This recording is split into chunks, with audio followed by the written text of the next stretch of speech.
And now it is an honor to introduce our next and final presenter for this evening, Carrie Raspberry. And Kari has been on a deep dive into academia for the past few years. She has a BA in visual arts. She received her master's in yoga studies in 2016. Last year, she received an MS in exercise science from Azusa Pacific, and now she has a postgraduate in yoga therapy. Kari's unique interest in combining the arts and yoga inspires her research in darshan and underlies the unique approach that she shares with her yoga therapy clients. Throughout this program, it was a joy to witness Kari integrate devotional chanting and visualization into her yoga therapy sessions. During practicum, even in the senior home where most of the clients were possibly familiar with yoga as a physical practice, but not any of the spiritual aspect, they were eagerly engaging. She customized the chanting to something that resonated with their own spiritual practice. And one of the comments that I repeatedly heard from her clients was that her sessions helped them to find inner peace. That was the phrase that came up so many times. And she often guides clients towards health and inner peace through mantra, chanting, and devotional practices. Thus, she receives the Bhakti Yoga Therapy Award. So thank you, Kari. And I'm gonna stop my share and hand the floor over to you. Thank you so much. I'm going to just right away share my screen and get us up and running.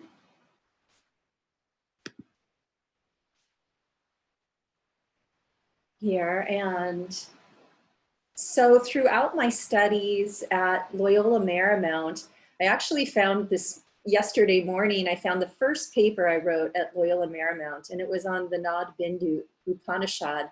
So from the very beginning, I've been writing and researching on sensory practices in yoga, and now I'm beginning to explore the use of these sensory practices in yoga therapy.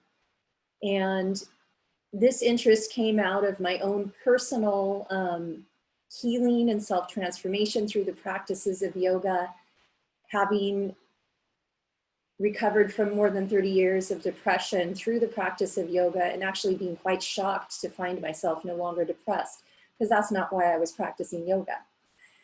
And so we're going to look at these sensory practices in yoga therapy through the lens of a research study that I did in my exercise science program on the effects of yoga on depression. And we're going to look at why I decided to move into this further exploration of sensory practices from the research that I did on depression and the lack of sensory practices in this mental health field of depression. Although you will find sensory practice research in other areas of yoga therapy. So as I talk about this, I'm not talking really broadly. I'm talking really pretty much about sensory practices from the lens of depression and working with people with depression and the comorbid imbalances of anxiety and stress, and maybe also implying them towards addiction practices. So I'm looking at more mental health modalities in yoga therapy with sensory practices. And I'm going to try and stick to my PowerPoint fairly closely so that we can keep the time going. And we're going to start with a quote from the Samkhyakarika. The attainment of reliable knowledge is based on determining the means of correct knowledge. The accepted means of correct knowledge are three because these three comprehend all means of correct knowledge. The three means are as follows: perception, inference, and reliable authority. And then we go straight to the Yoga Sutras of Patanjali. The cause of what is to be avoided, dukkha or suffering, maybe depression or anxiety, is the confusion of the seer with the seeing. And so we see here the Samkhya-Karika, the underlying philosophy that informs the Yoga Sutras of Patanjali, immediately goes to perception and firsthand experience as the correct means of knowledge. And then from there to inference, where we're inferring things from perception, correct? Or reliable authority. We're hearing from another person who has had this firsthand experience. And so as we start to think about sensory perception in the context of yoga therapy, and we go back to the original yogic text to look at this, we begin to realize what a huge topic this actually is. So the purpose of this presentation is really to think about what is the role of sensory practices in yoga therapy as viewed through the lens of studies of the effects of yoga on depression. Because we have to narrow the focus somewhere, and why not narrow it there, right?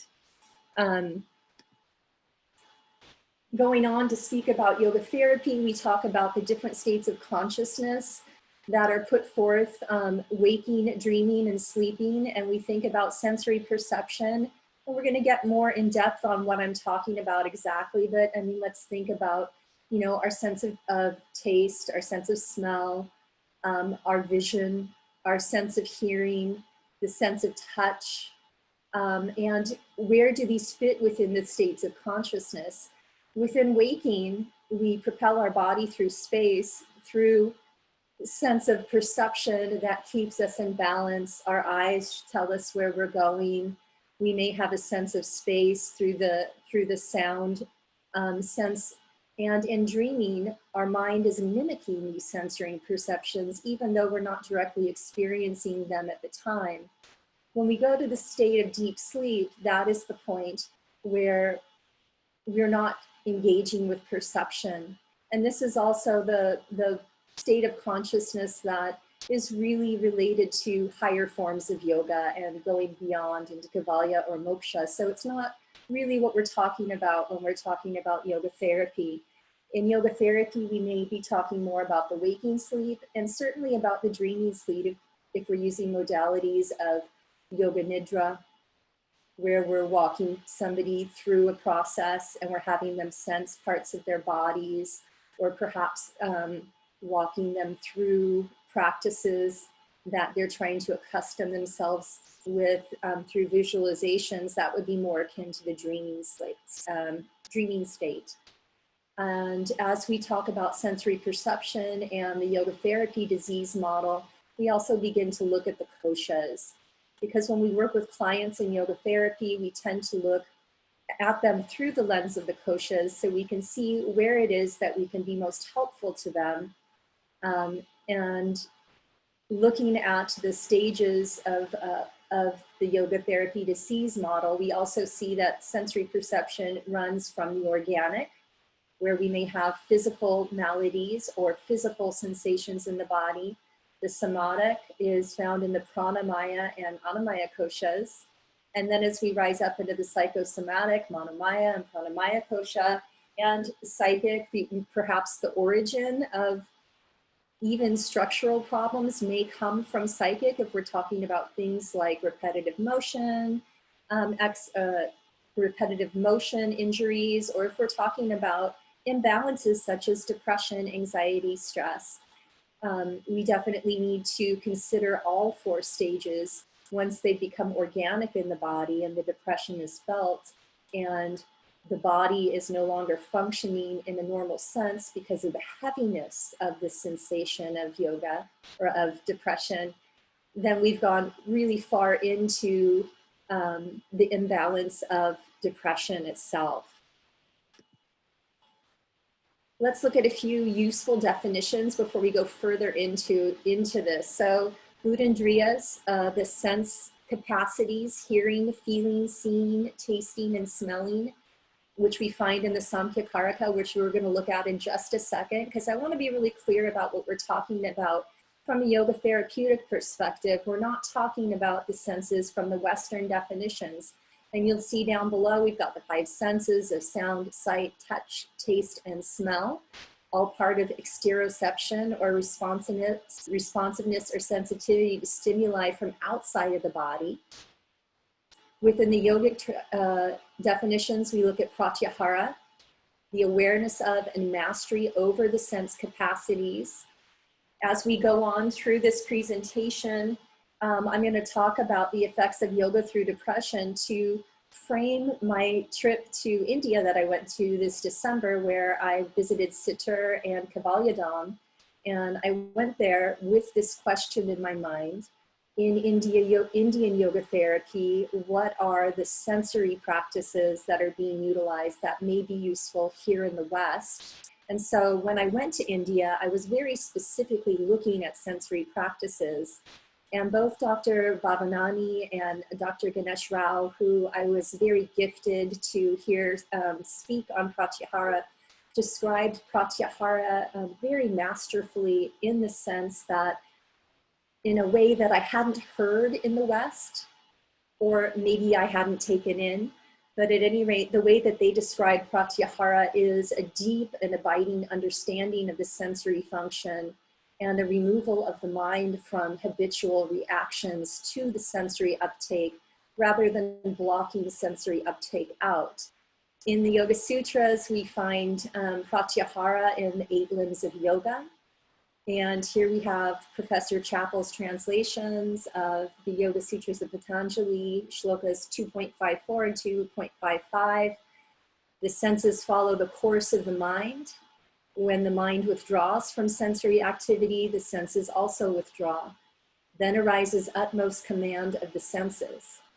And so we see that pratyahara is not a blocking off of the senses, but it's rather a deep understanding of the sensory function and an ability to remove the mind and the consciousness from habituated patterns in reaction to the senses. And this is the bridge between the physical practices of asana and pranayama towards yogic dharana and concentration, and then towards the higher functions of yoga, which are not necessarily utilized within yoga therapy. However, pratyahara should be considered.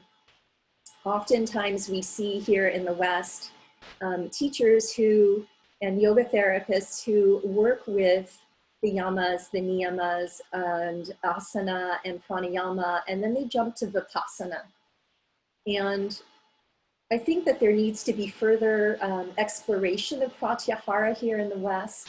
And I think as yoga educators, it's something that we need to educate ourselves on, so that we can become aware of the mindfulness practice that's built into Patanjali's Ashtanga yoga, 8-limbed yoga, because we may find that vipassana is very present already within the Yoga Sutras and within the lineage that we're already practicing in. I also wanted to mention the Chakras, the 6 cleansing techniques from the Hatha Yoga Pradipika. These techniques include Pradipika, which is candle gazing meditation, which cleanses the eyes and also begins to purify the mind towards dharana and single pointed concentration. A really wonderful way to draw the senses into a point, but also the Chakras of practices such as Jalaneti and Vamana Dauti, which I got to experience at Kavalyadam.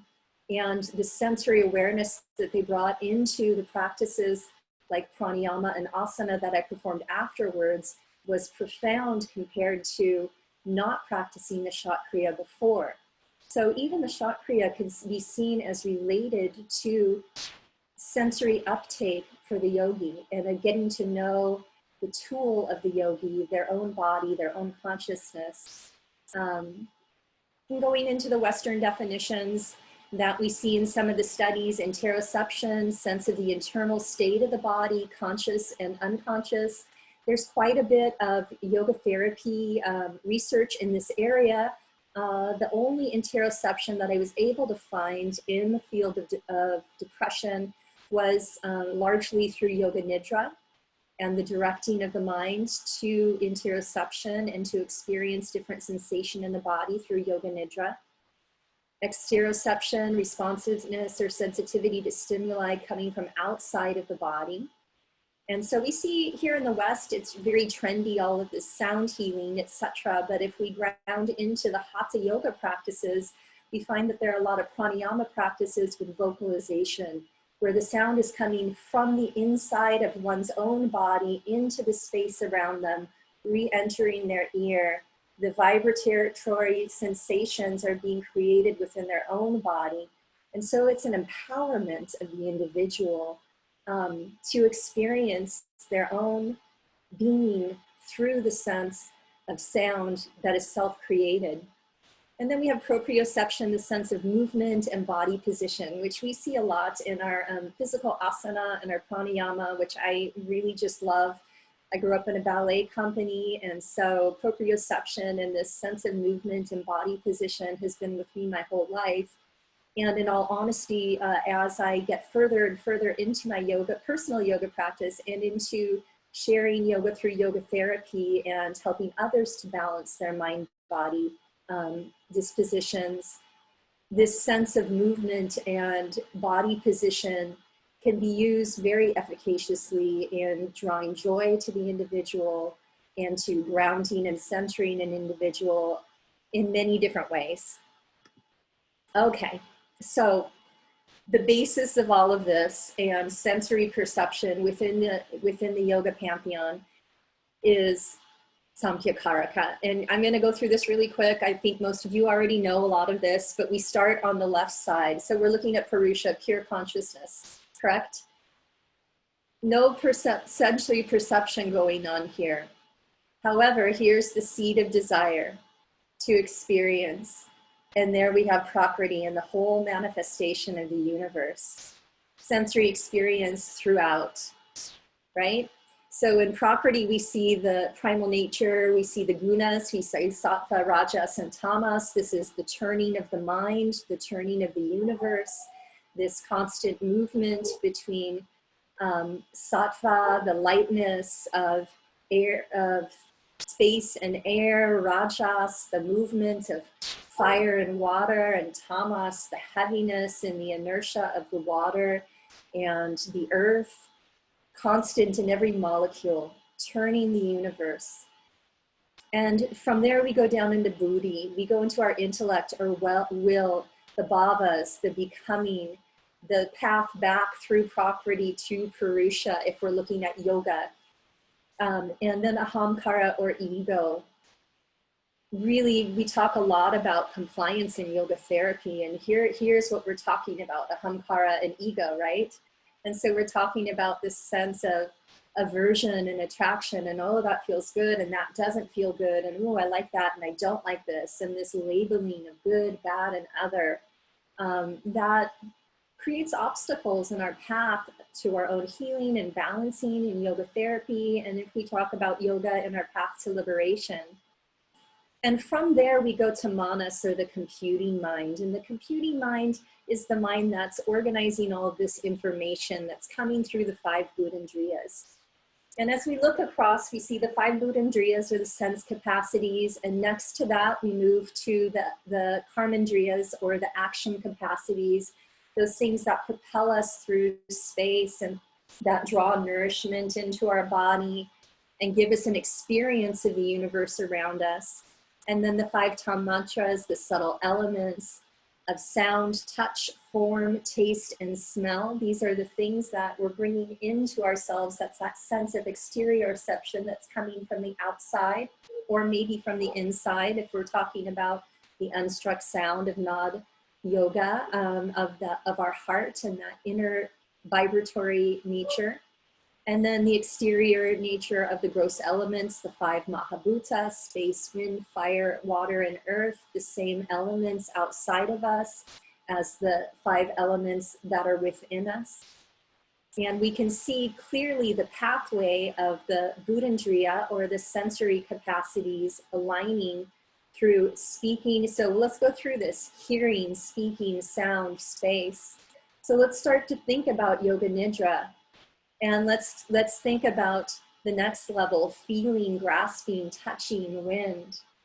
Let's think about the physical practices and feeling our body moving through space. And then seeing, walking, form, and fire, the visual practices of yoga. My MA in the yoga studies program was on darshan, or the co-creative act of the gaze. And I talked about how what is within us reaches out through our eyes, and we create our own world in order to draw it back in, to transform who we are. The eyes are said to be connected to the inner fire. So this is the tapas, the tapasana. We're always talking about building fire in yoga, right? And then we move down to tasting, excreting, taste and water, and smelling, generating smell and earth. This makes me think of the Shatkriya of Vamanadauti, this saltwater regurgitation where you cleanse the upper digestive tract that I got to experience at Kavalyadam.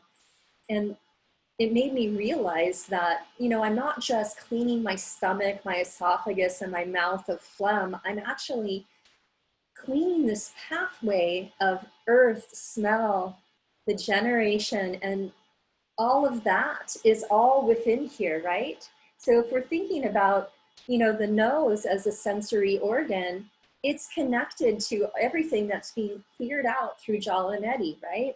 So these all touch upon the sensory practices of yoga. And here's where I came to my big problem, why I decided to focus on depression for this presentation, because then I came back to the Yoga Sutras of Patanjali. And what is the definition of yoga? Because when we are practicing yoga therapy, we are bringing the practices of yoga to balance one's mind-body constitution in vibrant health, right? And so we look at this, and I tried to stop at putting a couple of these down, but then as you start to go through Pada 1, I'll explain in a moment. Yoga is the restraint of the fluctuations of the mind, then the seer abides in its own form. Otherwise, there is conformity with the fluctuations. There are 5 types of fluctuations, and they can be afflicted or non-afflicted. Correct cognition, error, imagining, sleep, and memory. So here we're seeing correct cognition, error, imagining, sleep, and memory. We're touching straight back to the Samkhya Karaka, and we're also talking about the 3 levels of consciousness, right? And correct cognition arise from the perception, inference, and truthful testimony. Direct correlation to the Samkhya Karaka. Error or false knowledge has no foundation in form. It can't be perceived. Imagining is the result of words and knowledge that are empty of an object. And so here we're talking about something that there's no object for it. I think the best correlation to explain this in yoga and yoga therapy is to talk about the Purusha. We're talking about a concept that we can't really comprehend until we've gone there. And then as you keep going down, imagining is a result of words and knowledge that are empty of an object. The sleep fluctuation depends on tensions of non-becoming. Memory recalls previously experienced conditions. Restraint arises through practice and release from desire. We're talking about sensory perception affecting the mind throughout this entire course of the Yoga Sutras, except for the deep sleep function, right? So again, it's the same as in Samkhya. So until you go to those higher forms of yoga, we're dealing with sensory perception, which is why there are so many studies having to do with vagal tone in yoga therapy, because we're acting directly upon the central nervous system through the practices of yoga. All right, so here we go. Here's the study, and I'm going to try and breeze through this. Here's the study that I did, Viable Protocols on the Effects of Yoga on Depression. And depression is a very common malady that we see all too often. It's in every community on every continent on the planet. And depression is most prevalent psychological disorder and is treatable with the right social support, exercise, and counseling according to Western medicine. Let me be clear right now that when I talk about depression within the confines of yoga therapy, I'm talking about yoga therapy as an adjunctive therapy to Western psychology. If we are dealing with a client who has a clinical depression, then they also need to be seeing a clinical psychologist. And as yoga therapists, we are working as adjunctive. to support the person. The purpose of this study was to examine existing beliefs of yoga practitioners on the impact yogic practice can have on depression. Research questions I had were, what perceptions do yoga instructors and students have on the impact yoga can have on depression? Has one aspect of yoga shown to be more effective than others? Or is there not a single aspect of yoga that is more useful than others on its own? These questions came out of a fairly comprehensive literature review that I did on yoga, therapy, and depression. You had studies all over the place. You had asana, there is pranayama, there is yoga nidra. There were combinations, there were lineage specific, there were control groups that were walking, there was a control group that was reading, there was a control group that was health-based literature. The studies on depression and yoga therapy are all over the map. So I was seeking to find a center point to start from. And so I decided in this study to send out a survey to colleagues in the field on what they felt were the practices that worked on depression. From my own experience, I had my own ideas around what I thought had worked, and I definitely knew what had worked with me, and I wanted to know why I wasn't seeing studies in this area. And so, as we continue to move through this, I'm going to go through just a few of the studies that I found. So here's a study on brain Gaba levels. And this is a study by Iyengar yoga teachers. And there's quite a few studies on depression and yoga through the Iyengar lineage. And the results, and I'm just going to really quickly breeze through these so that you can get the idea that yoga is very much being proven to be effective in being conjunctive therapy in yoga in depression. So the results, the yoga group showed greater improvement in anxiety and mood, as well as increased GABA levels in the thalamus compared to the walking group. Authors attribute this to walking not having a mental focus as yoga does. I'm going to breeze through these. If you want to take a look at these later, I'm happy to send you the PowerPoint. I also have extensive bibliography at the end of the PowerPoint. Here's another one that's lineage specific, mental depression and Kundalini yoga. And this had 110 participants. They were clinically depressed patients, 80 of them, and 30 healthy individuals. This was an Indian study, and the results showed that the Kundalini and drug control group showed equal improvement in blood pressure, pulse rate, serotonin, melatonin, glutamate, and plasma cortisol levels. So doing Kundalini yoga alone having equal effect as the drug group. Kundalini group, 60% showed improved sleep, digestion, and improvement in irritability. The drug control group showed no improvement in these areas. So the Kundalini group proved that it had benefits beyond the drugs without, obviously, the side effects.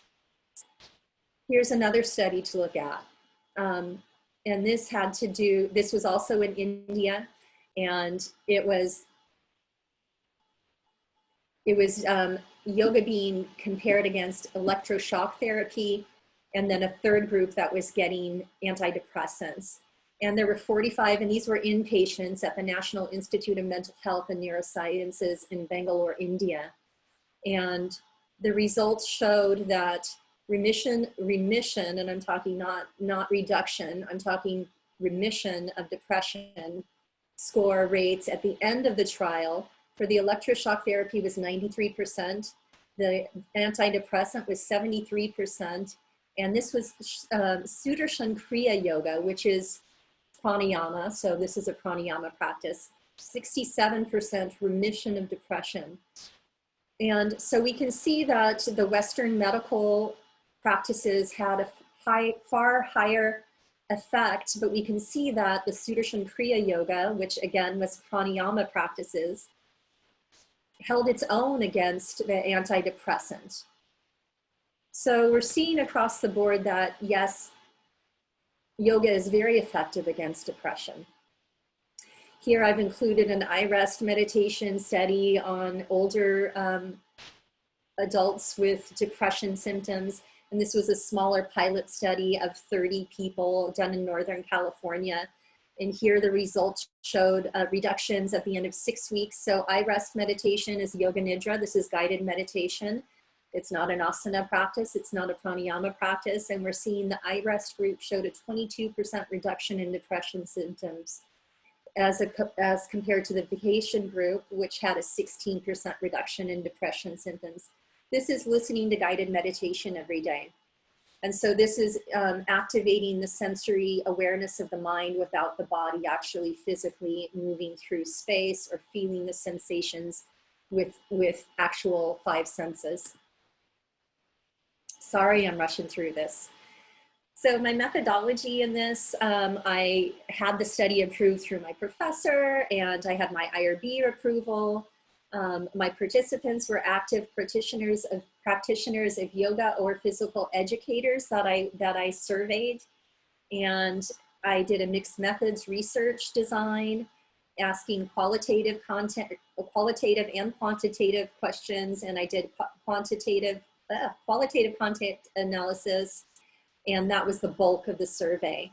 The electronic survey guide, I used a web-based survey. I used SurveyMonkey, and I had asked 5 true-false questions, 7 Likert scale, 2 qualitative questions. Questions that were asked using the SurveyMonkey platform were transferred into Excel sheet for analysis. The results were, I had 85 participants in my survey. They were aged between 25 and 75 years of age. 60% of them were between the ages of 35 and 54 years old. 88% were women. They were mainly Caucasian. 83% with some African American, Hispanic, Asian American, Native American, other races comprising the balance. Quantitative major themes, 92.94% report that yoga is effective in treating symptoms of depression. 80% have either personally experienced or witnessed others' depression symptoms lessen. So let's think about this for a moment. We're talking largely about a group of yoga teachers. Some of the people that were in the study were just yoga students, but we're saying that 80% are saying that yoga is going to have an effect on depression. The qualitative major themes, yoga is viewed as a layered practice that does not isolate individual practices. So the questions that were asked in the survey had to do with the 8 limbs of yoga largely. So I went through each limb. Do you think that the yamas can affect depression? Do you think the niyamas can affect depression? Do you think that asana? So these were the types of questions. And I went through all 8 limbs. And the reason why I didn't really come here and tell you which limb had the most was because pretty equally down the survey, each limb of yoga was said to be equally important. And the overarching theme was that people experience healing through different modalities of yoga individualistically. And those of us that are yoga teachers and yoga therapists, we know this to be so true. Each of us are so unique, and the practices that we need to work with in yoga are unique to our own mind-body constitutions. The most cited modalities of yoga were in this order. Meditation was number 1. Pranayama was listed as number 2. Mantra was number 3. Asana, and that was the order of importance that were listed by these people in this survey that I had asked. Personally, in my own path out of depression, mantra was probably the most primary focus that brought me out of it. Now, we all know that when you're performing mantra, you're also kind of rhythmically performing pranayama. And I did also practice quite a bit of pranayama.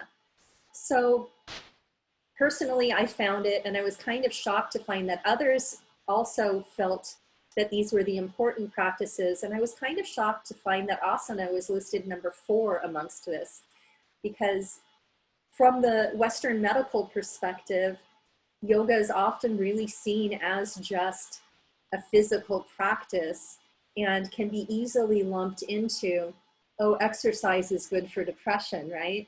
But we're seeing the yoga experts in the yoga community stepping up and saying, yes, it's important, but these mind practices and these breath practices are actually more important. And so here's a quote from one of my anonymous survey participants. Part of what makes yoga yoga is that it is a system. Any part of it alone is not effective as using the parts simultaneously. Asana, pranayama, chanting, and whichever type of meditation resonates with the client will work best if practiced together. I have a hunch, I think I know who said that, and she's a very smart yoga therapist. So discussion on this study, accounting for disparate yoga protocols used in the studies to date. A broad range of yoga practices are believed to be effective, and existing studies support this belief. Yoga tools for depression, there you have that. And here's some practice that have been largely overlooked in studies on yoga and depression. Yama, niyama, the psycho-spiritual practices of yoga. In my thesis paper, which I can send you if you want a copy of it, anybody can request that. I used some bridge research on spiritual practices in depression because I couldn't find one specific to yoga. Also pratyahara, a connection between negative ruminations and sensory phenomena, including bodily, visual, and audio sensations in that order. Pratyahara could prove to be very useful here, and yet I found not a single study on this stuff of yoga, which is what led me to India. Recommendations for future research. So for depression, both top-down and bottom-up tools of yoga are needed. Multiple plausible neurobiological and behavioral mechanisms likely underlie the impact of yoga on depression. Top-down mindfulness practices. And so what are we talking about with these mindfulness practices top-down? We're talking about sensory awareness and the ability to remove the mind from habituated responses to the sensory uptake and the triggering of negative ruminations specific to depression, right? Bottom up, increased vagal tone and autonomic responses via pranayama and asana. And we can see that there's more education needed on all fronts, both in Western medical fields, in yoga teacher trainings, and in yoga therapy. We need to have more of an understanding of pratyahara and the role that it can play in future studies on yoga for depression and in different areas of yogic research. And I know that Lori's done a lot of research in sensory perception on pain and those receptors. And so there is a body of research in different areas. And I would like to see this move into the fields of depression, anxiety, stress. So as I turned in this paper and got on a plane to India the next day, I found myself in India really thinking about pratyahara very deeply in the sensory practices of yoga. And I landed in Chennai and went to Pondicherry. And I arrived at a very busy time for Dr. Ananda Balayogi Bhavanani and Dr. Meena Ramanathan, because they had a 4-hour-long presentation of classical Indian dance that Dr. Bhavanani sang at. So that first day that I met them, I actually went to, and I'm going to say this wrong, the Madam, where the lineage of Gitananda, which they practice there, has some of their gurus enshrined, and I got to experience puja there. And through that puja, I experienced all 5 senses being activated in the performance of bhakti and the reverence of the teachers of the lineage and of the deities of the lineage. And then later that evening, I went to go see the 10 incarnations of the Avatara of Vishnu performed by classical Indian dancers who used all of their senses to direct the energy in their bodies, to move through space, to direct our attention. What was really notable to me were the mudras, the facial mudras, the mudras of the eyes, the intention of the energy in the face. Dr. Bhavanani was amazing. He sat at the side of the stage singing and playing an instrument the entire 4 hours, and the intonation of his voice moving through us. So all five senses engaged in being the participant in this. And I have to say, after 4 hours, the body was not so happy sitting there watching others move. But at any rate, the next morning I got to go to Cited, and I was welcomed by Meena Ramanathan, and she is so wonderful. I really want to thank Dr. Bhavanani and Drs. Ramanathan, and you'll see, I'm going to talk a little bit about Mr. Sushant Singh, who is a doctoral student there, who actually grew up at Kavalyadam, who I got to shadow while I was there. And in my experience there, I got to see how the integration of yoga therapy was brought into the educational and medical setting of this medical college that is a hospital. And the nurses there for 2 years have some form of yoga therapy training, everything from the first-year students taking yoga classes to the second-year students learning about yoga therapy for their areas of specialization.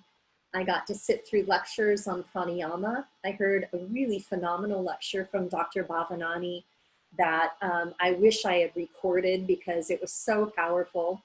And there he described pratyahara very clearly as a complete knowledge of sensory perception and understanding and mastery over one's own senses, and an ability to remove the kleshas, the attachment and aversion from that sensory uptake, to allow the mind to react, not to react, but to act in a positive manner for self-transformation. And here in yoga therapy, we're talking about self-transformation of one's bodily health and mental health. Whereas in the yoga tradition, of course, it would be towards Kavalya. Also, while I was there, I got to witness Sushant Singh, who was very kind, formulating a formal study on Pradipika. And so while I was there, I got to tag along with him as he started to formulate his study. And he was studying Pradipika. He had a very specific protocol, and he was measuring blood pressure, heart rate, and sound sensitivity. Sound sensitivity is something that they measure quite a bit at Cited.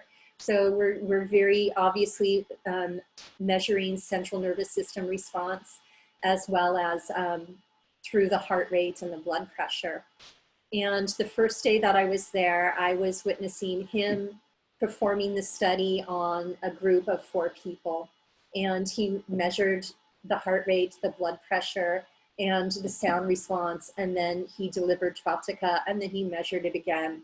And then I got to actually be a subject, so he led me through it. And after he had led me through this Pradipika protocol, he kind of leaned in and he said, "So what do you think the results are?" And I told him, well, I think that with Pradipika, with this kind of concentration, everything would have lowered. And he looked at me and he smiled really big. And he said, actually, it all raised. And he showed me my numbers. And I looked at him very curiously.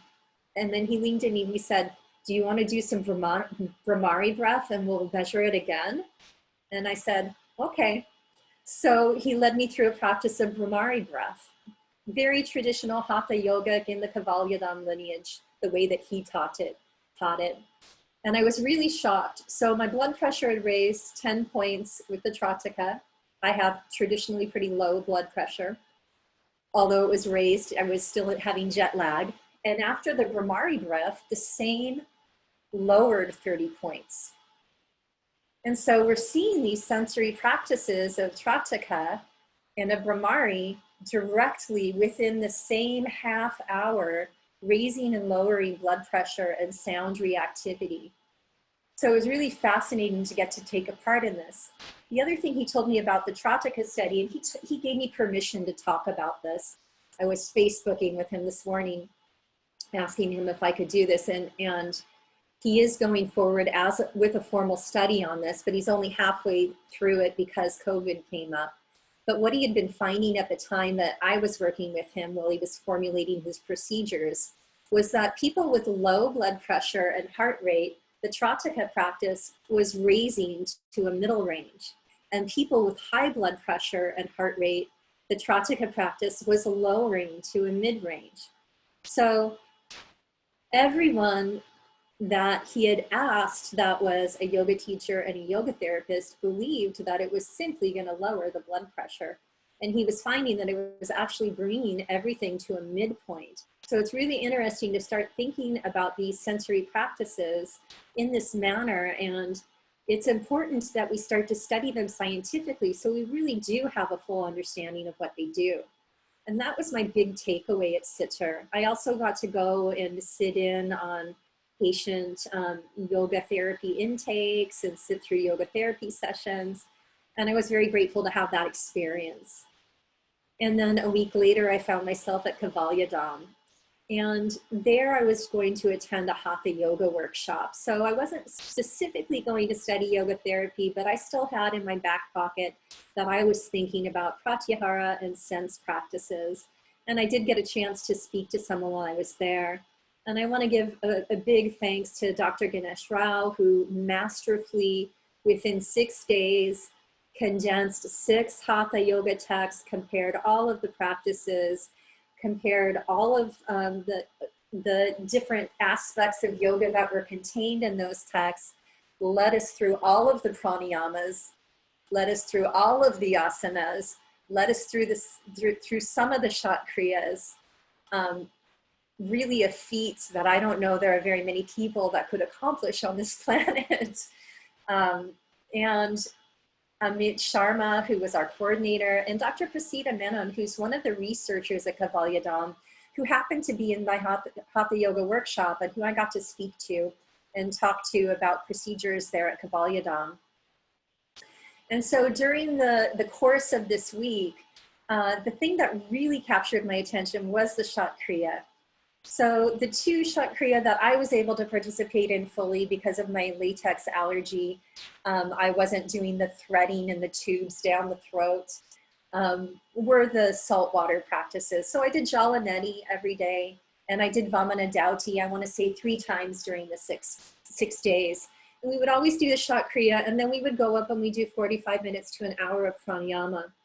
And so this cleansing of the tract brought in a profound sense of control to the pranayama and a profound sense of being able to feel absolutely everything in the body during the pranayama that, you know, here in the States, I've never experienced. So going back to the basic roots of Hatha yoga, very important. My takeaway in talking to Prasida Menon, I asked her, you know, what types of visual, audio, or body sensing practices had been studied at Kavalyadam, and she could only think of one in their history, which was a chanting of Om.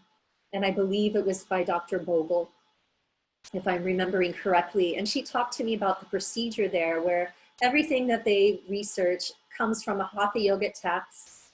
It first has to be in the text. It first has to be in continuous practice by the person that's going to research it. And then the questions come from there. So she's talking very much about the procedure of studying yoga therapy at Kavalyadam from the seed text through execution, and then the scientific study follows. So as we continue to move through, here's kind of a condensed version of the Hatha yoga practices directly involving the sense organs. Kriya, asana, pranayama, mudra, bandha, pratyahara, and nad anushasana, or the sound meditation on the unstruck sound of the heart. And so as I come back to the States and I'm digesting all of this while seeing clients, and Lori's overseeing all of this, I'm still chewing on this, and I'm starting to realize how vast a topic sensory practices within yoga therapy really is. And so I wanted to look and see what psychology was starting to talk about in the realm of senses. And here we have a study that I found called The Relationship Between Sensory Processing, Sensitivity, Personality Dependence, and Mental Health. So here again, we're keying back into depression, but we're talking more broadly about mental health and the prospect of sensory practices and why this should be studied more deeply in yoga therapy. And so the study's purpose was to examine the relationship between sensory processing, sensitivity, personality dimensions, and mental health. There were 180 participants. They were students from a university in Iran.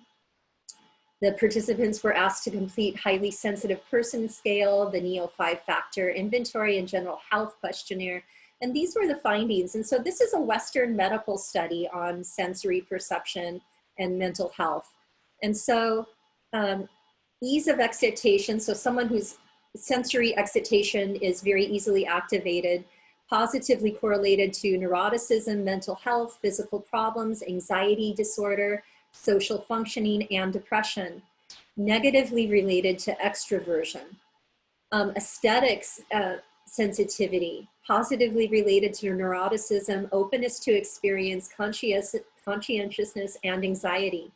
Low sensory threshold, positively related to neuroticism, physical problems, anxiety, and mental health.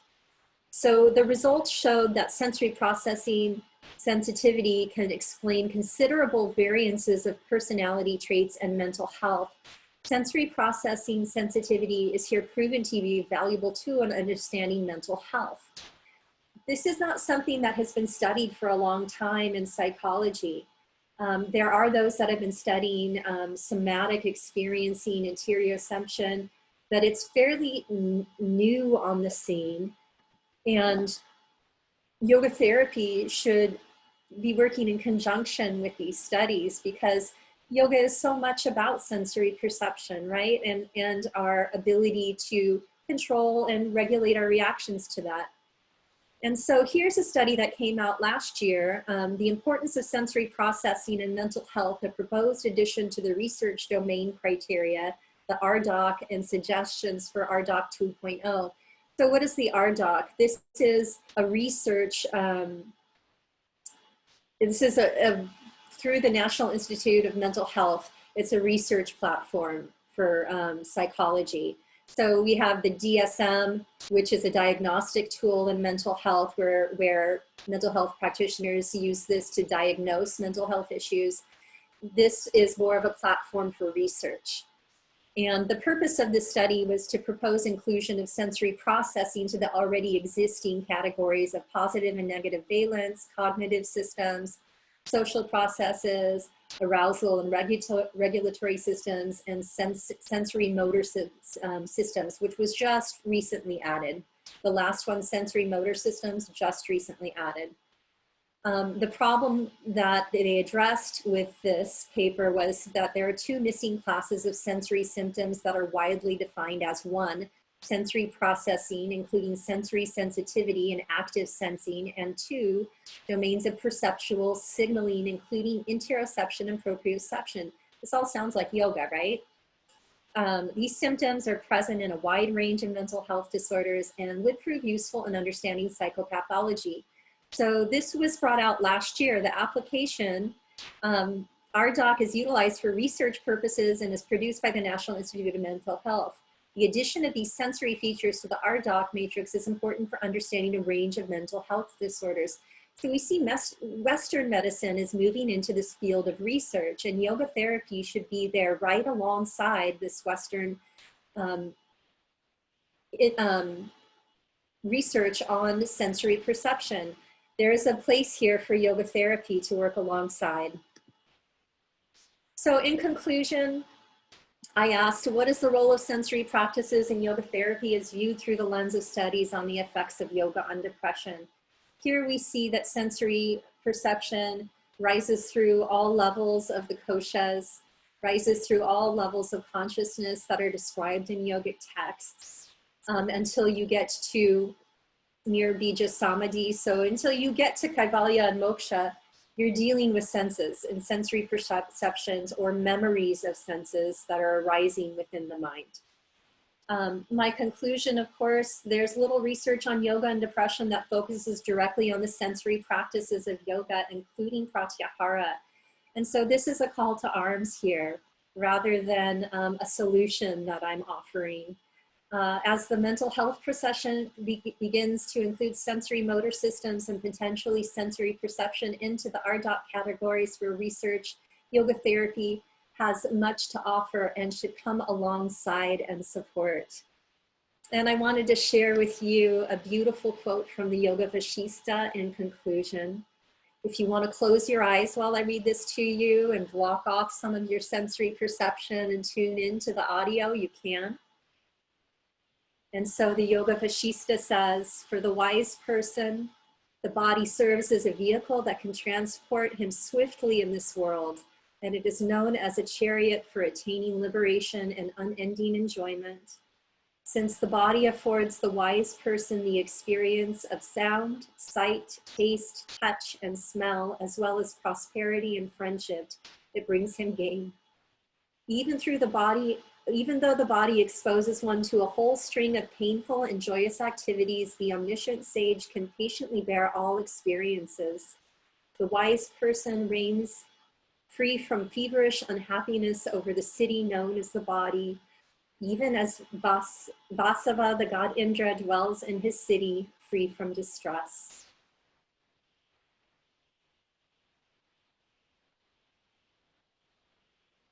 And that's what I have to share with you.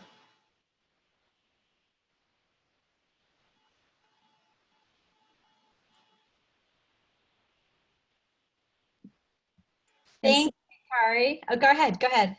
And so I would ask that if anybody has questions, that they unmute themselves and ask me questions. And then yes, Lori. Anybody have questions?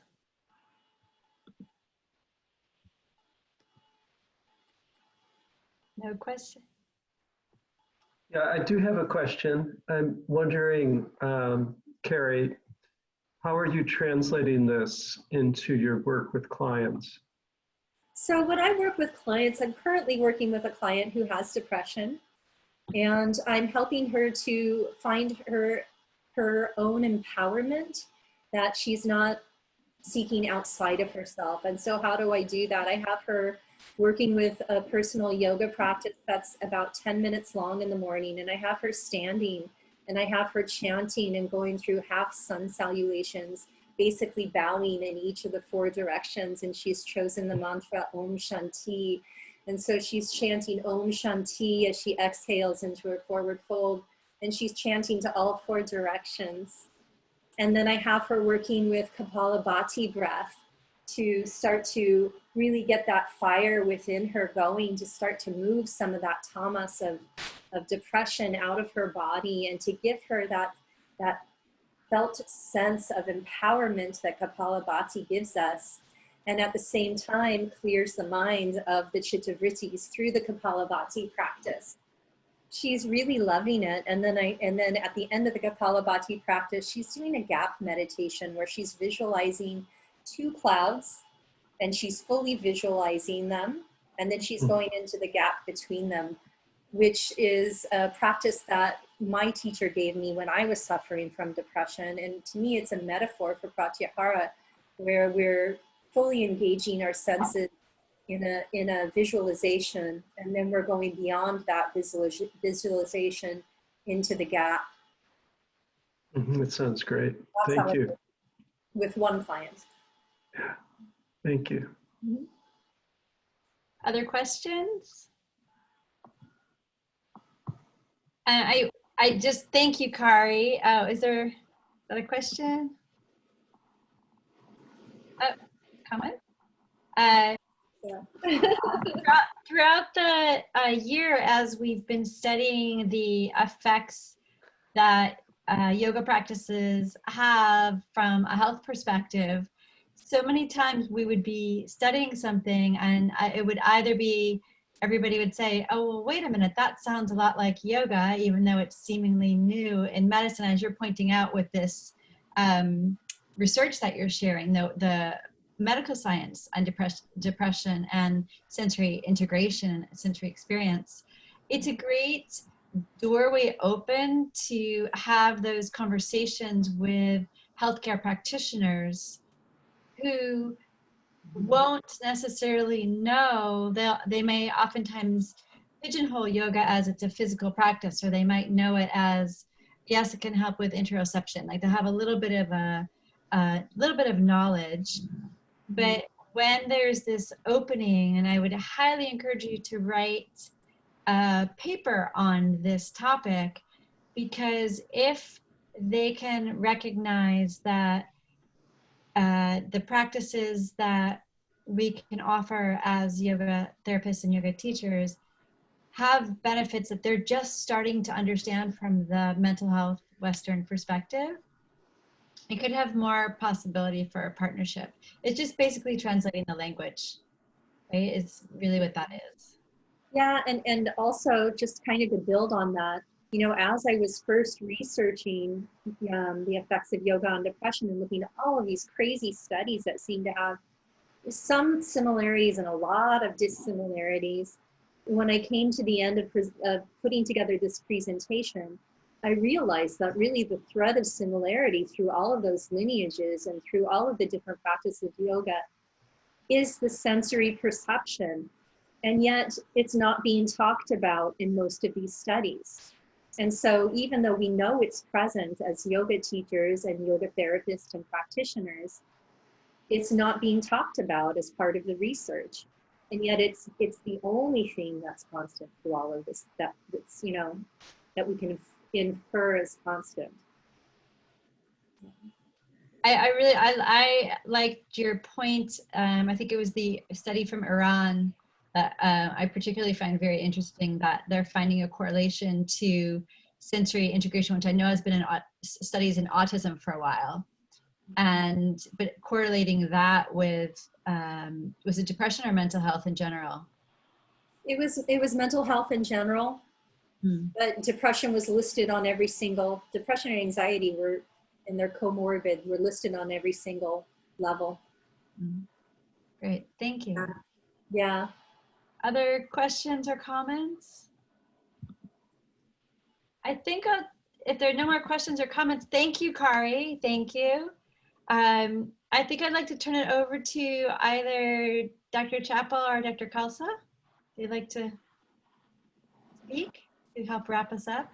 Yeah, I think I'll just say it's delightful to be back with everybody, and that I'm so proud of the work that all three of you have done, and that this really bodes well for interest. I see a number of people that are within the program have logged in. We had people log in from India as well, and that this really shows that the variety of approaches being taken and the diversities of practices that you're all conveying in your good work. So I just want to thank you all. I feel really humbled. I really learned a lot tonight, and it was great. Thank you.